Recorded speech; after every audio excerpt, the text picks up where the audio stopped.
இன்றைக்கி சமையல் வந்து கத்திரிக்காய் மொச்சை போட்டு புளி ஊற்றி கூட்டு, கேரட் வெங்காயம் போட்டு பொரியல், சாதம், தயிர். மொச்சையை 2 தடவை வாஷ் பண்ணியிருக்கேன், அதை வேக வச்சுக்கணும். பருப்பையும் வாஷ் பண்ணி வச்சுருக்கேன். விளக்கெண்ணையும் மஞ்சள் பொடியும் போட்டு 2-3 விசில் வந்தவுடனே ஆஃப் பண்ணிவிட்டு உங்களுக்கு காமிக்கிறேன். கூட்டுக்கு வறுக்க போகிறேன். 1/2 ஸ்பூன் கடலப்பருப்பு, 1/2 ஸ்பூன் உளுத்தம்பருப்பு. நான் வந்து காரம் வந்து கம்மியாக சாப்பிடுவேன்னு சொல்லிட்டு 3 மிளகா போட்டிருக்கேன். உங்களுக்கு காரம் எப்படி வேணுமோ பார்த்து போட்டுக்கோங்க. கொஞ்சம் நல்லா சிவப்பாக வறுக்கணும். வறுத்துட்டு உங்களுக்கு நான் காமிக்கிறேன். இப்போ கூட்டுக்கு வந்து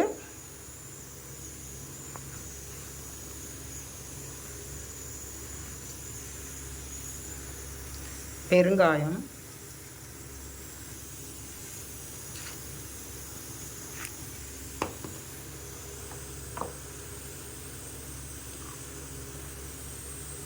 மஞ்சத்தூள்,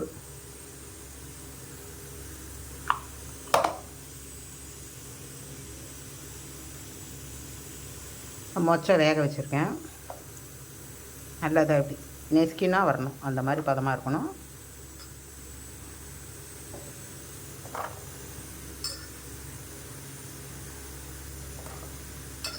மொச்சை தண்ணி கூட இதில் ஊற்றிக்கலாம், வேஸ்ட் பண்ணாதீங்க.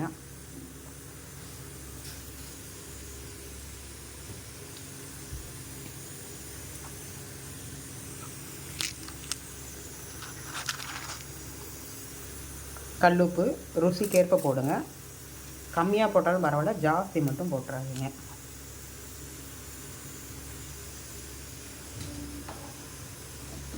கல் சட்டி வச்சுருக்கேன், காயட்டும். தண்ணியாக இருக்குது, அதுக்கெல்லாம் கொஞ்சம் இதாகட்டும். இப்போ வந்து இதில் வந்து புளியை கரைச்சி ஊற்றிடலாம். கொஞ்சம் அடுப்புட்டிலாம் சமையல் பண்ணுற மட்டும் கொஞ்சம் கசகசன்னு தான் இருக்கும். செஞ்சு முடிச்சுட்டு அதுக்கப்புறம் நீட் பண்ணிக்கிறேன். புளியை கரைச்சிட்டு உங்களுக்கு நான் காமிக்கிறேன்.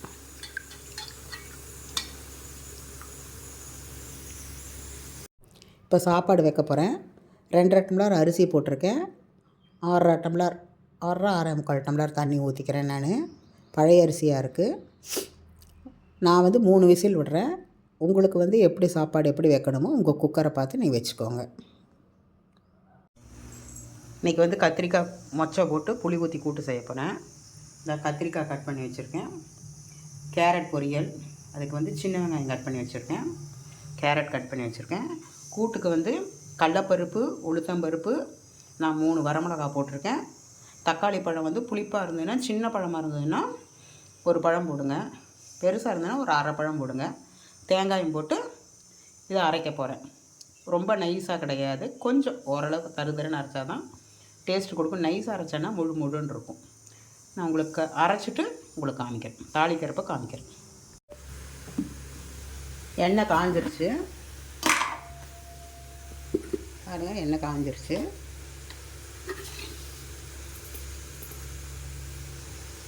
கடுகு, எங்கிட்ட கருவேப்பிலை இல்லை, கருவேப்பிலை இருந்தால் கருவேப்பிலை போட்டுக்கோங்க.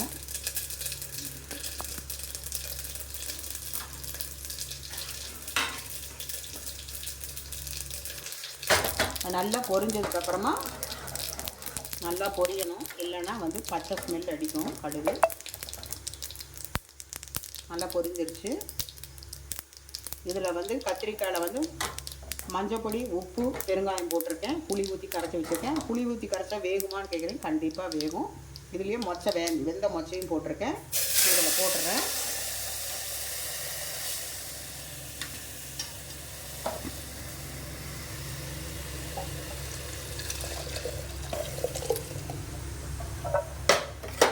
இந்த மொச்சை தண்ணி இருக்குது, அதை அப்படியே ஊற்றிக்கலாம்.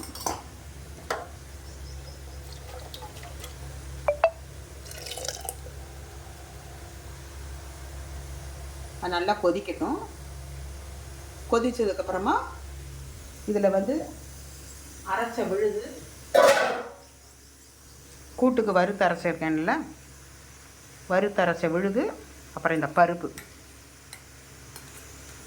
பருப்பு வந்து கொஞ்சமாக தான் போட்டிருக்கேன். மொச்சை போட்டதுனால பருப்பு அதிகமாக தேவைப்படாது. மொச்சை போடலாம், தட்டை போடலாம், வேர்க்கடலை போடலாம், சுண்டல் போடலாம். இது இதோட போட்டுட்டு நல்லா கலந்துக்க வேண்டியதுதான். பருப்பையும் அரைச்ச விழுதியும்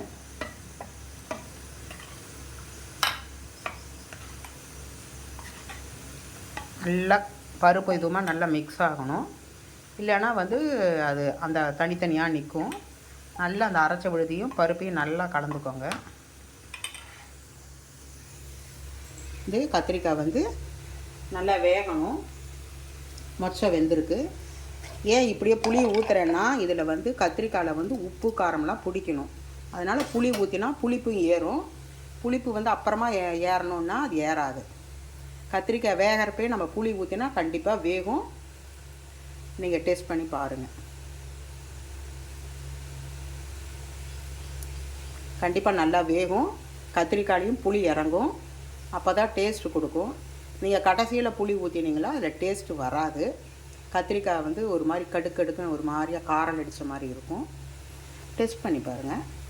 நான் செஞ்ச மெத்தடில் செஞ்சு பாருங்கள், உங்களுக்கே பிடிக்கும். நான் இது கூட்டெல்லாம் ஆனதுக்கப்புறம் உங்களுக்கு நான் காமிக்கிறேன். கத்திரிக்காய் வெந்ததுக்கப்புறம் இந்த அரைச்ச விழுதை கலந்து ஊற்றுறப்போ உங்களுக்கு நான் காமிக்கிறேன். உளுத்தம்பருப்பு வரமிளகாயும் போட்டேன். நான் 2 வரமிளகா தான் போட்டிருக்கேன்.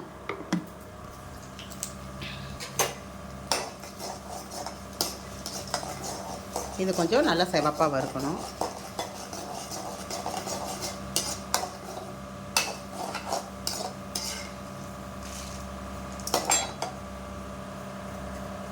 இப்போ வந்து சின்ன வெங்காயத்தை போடலாம்.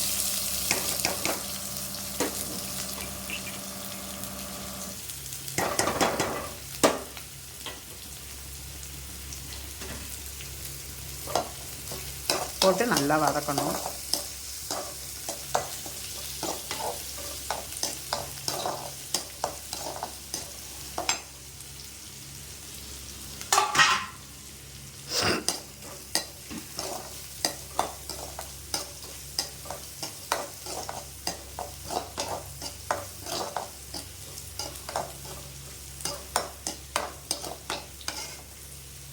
ரொம்ப வதங்க வேண்டாம். ஓரளவு கண்ணாடி பக்கம் வந்தால் போதும். இன்னொரு 2 நிமிஷம்.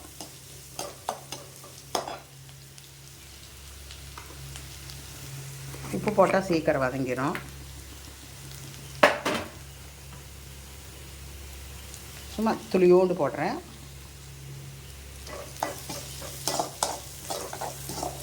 அடுப்பு சிம்மில் வச்சே பண்ணுங்கள். ரொம்ப இது பண்ணிங்கன்னா கரிஞ்சு போயிடும்.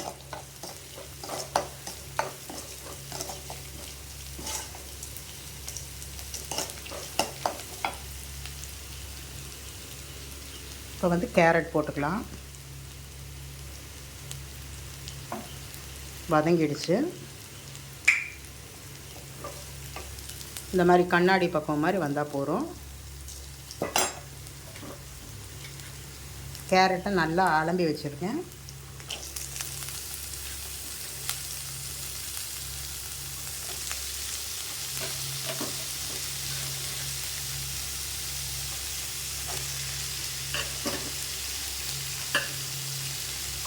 பொரியலுக்கு கொஞ்சம் சின்னதாக கட் பண்ணால் டேஸ்ட்டு கொடுக்கும். பெருசாக கட் பண்ணால் அதுக்கு உரிய மாதிரி டேஸ்ட்டு தான் வரும். சின்னதாக முடிஞ்ச வரைக்கும் சின்னதாக கட் பண்ணி பாருங்கள். நல்லா டேஸ்ட்டாக இருக்கும்.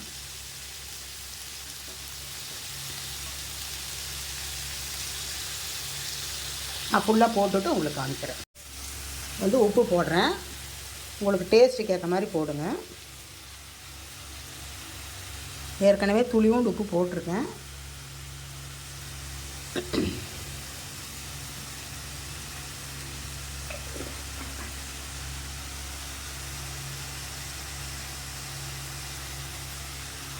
மஞ்சத்தூள் கொஞ்சம் போடுறேன். இதை வந்து நல்லா வதக்கிட்டு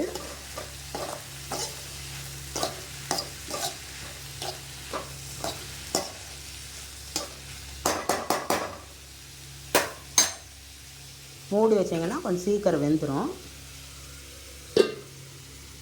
நான் கூட்டுக்கு தாளிக்கிறப்போ உங்களுக்கு காமிக்கிறேன். கேரட் பொரியல் பாருங்கள் என்னாச்சுன்னு. நான் தண்ணியே ஊற்றலை. எண்ணெய் கொஞ்சமாக தான் ஊற்றிருக்கேன், நிறையா ஊற்றலை. எண்ணெயிலேயே வேகணும். உப்பையும் போட்டுட்டேன்னா சீக்கிரம் வெந்துடும். சிம்மில் தான் வைக்கணும். பெருசாக வச்சேன்னா தீஞ்சு போயிடும். இதுக்கு வந்து தேங்காய் போட வேண்டிய அவசியம் இல்லை.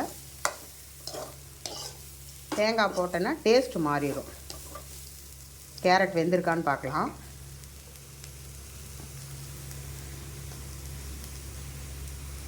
வெந்துருச்சு. அடுப்பு ஆஃப் பண்ணிடுறேன். புளி தண்ணி தலைச்சிருச்சு. கத்திரிக்காய் வெந்துருச்சு. உங்களுக்கு அப்படி தெரியல அப்படின்னா ஒரே ஒரு காயை எடுத்துகிட்டு நெசுக்கி பாருங்கள், வெந்துருச்சு.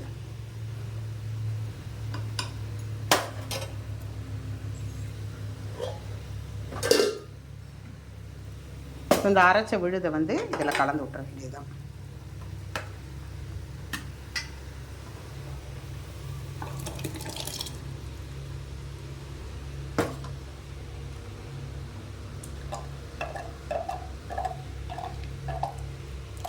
இது ஒரு 5 நிமிஷம் கொதிக்கணும். கொஞ்சம் கெட்டியாகணும்.